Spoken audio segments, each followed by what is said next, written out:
वाह वाह वाह। ये का करत तारू हो? पत्नी धर्म निभावतानी। अच्छा अच्छा। जब पति अधर्म करे लागी हाँ। तब हम ओम के मेहरारू नहीं खे जो घर में बैठ के कपार पीटे। ये सब ड्रामा हमके नहीं खे पसंद।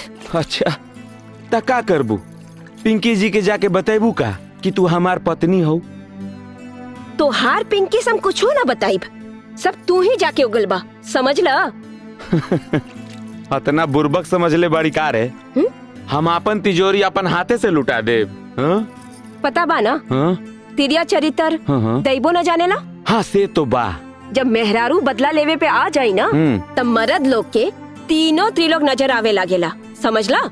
हमरा से चैलेंज?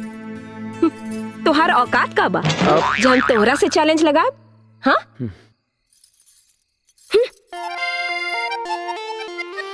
कमाल के मेहरारू मिलल भैया। एक तरफ पैर धोआ तारी और दूसरा तरफ हमार औकात दिखावा तारी।